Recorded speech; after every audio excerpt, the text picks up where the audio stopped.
For every positive, there is a negative. Another phenomenon was when video games were becoming family game night events, much like card game night events, Super Bowl gatherings, and as family game nights were for earlier generations. This proved to be a turning point, and gaming was an acceptable form of entertainment. Once seen as toy-like novelties or murder simulators were finally gaining mainstream acceptance. Video games, though loved by many, were still being portrayed in a negative light by the media, politicians, and activists. Why they are portrayed in such ways? Because they think that video games are evil and teach people how to kill people and be criminals. Countless of times this has been debunked by many bloggers, game developers, and many more. Video games have always been blamed for random acts of violence such as the shootings of Columbine, Aurora, Newtown, San Bernardino, Pulse, Parkland, Jacksonville, and many more. The most well-known enemy of video games is Jack Thompson, known for his crusade against violent video games like Duke Nukem, Doom, and most especially the Grand Theft Auto series of video games. Hillary Clinton, then a senator at the time, would go after Grand Theft Auto and other games as well. Whenever incidental situations like mass shootings at a school, a mall, a house of faith, and nightclubs, video games would often be the scapegoat of so many of these tragic situations. Other well-known anti-gaming people were Senator Jay Rockefeller, Leyland Yee, Ralph Nader, Dianne Feinstein, Pastor Matthew Hagee, Pat Robertson, and even the Trump administration would attack video games as well. Unfortunately, violence is part of human nature. To say that video games are responsible for violence and sexism, it's like if you're saying that David killed Goliath by throwing a PS3 at his head, and like if Genghis Khan was inspired by Assassin's Creed. Regarding sexism, it's like saying that the church was inspired to hunt and brand innocent women as witches by playing Castlevania. It's like saying how Mary Ann Cotton was inspired by Grand Theft Auto to kill her multiple husbands and children.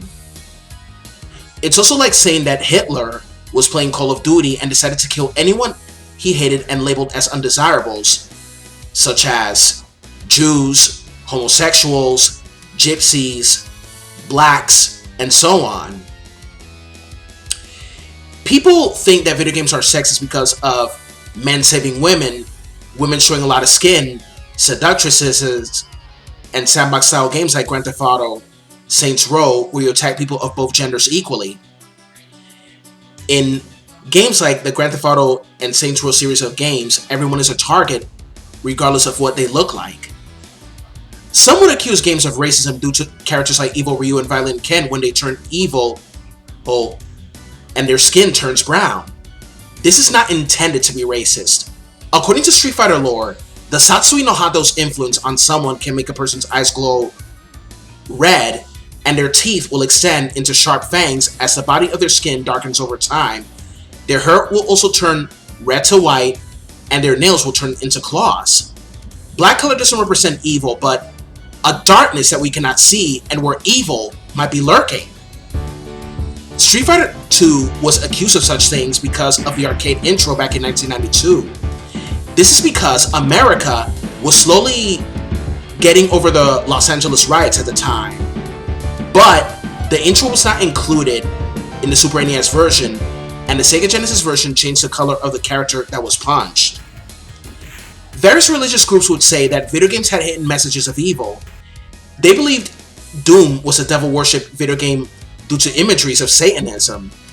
They went after Pokemon because they believed it was demonic, especially since they evolved, and as you know, most believers of the gospel do not believe in the theory of evolution, and because they believe that people are born because of Adam and Eve, while others like Richard Dawkins might state that we come from a common ancestor and evolved from such ancestor.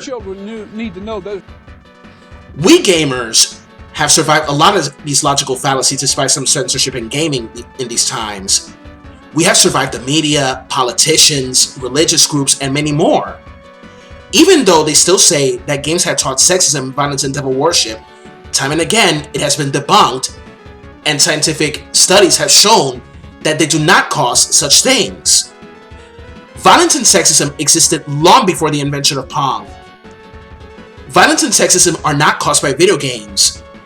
They are caused due to bullying, ostracism, abuse of power, the need to control, self-entitlement, superiority complex, victim mentality, radicalization, and hatred because of being female or male, and also because of their sexual orientation, their religious beliefs, their non-religious beliefs, and also racial bigotry is the cause of such things as well.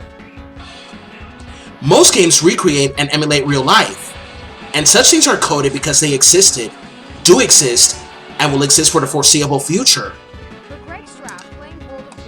Video games can also have other cons, such as addiction, which can become a problem. There are stories of online gaming addiction, such as a man playing EverQuest, for hours of course. He skipped work and paid no attention to domestic duties, causing his wife to leave him, getting fired, and messed up his whole life because of that. Even addiction to games like Warcraft and Fortnite can become a problem. For example, a young girl was checked into rehab due to addiction to Fortnite. Now, as much as I love gaming, I must advise all of my fellow gamers this. We all love to play video games and escape from all these harsh realities like school, college, work, pay the bills, buy the food, and keep a roof above our heads. But there has to be a time to get out of our comfort zone, because if we are stuck in one world, how can we progress as people? How can we achieve our dreams? Yes, gaming can be a way of life, but sometimes you gotta get out of the comfort zone and do more important duties.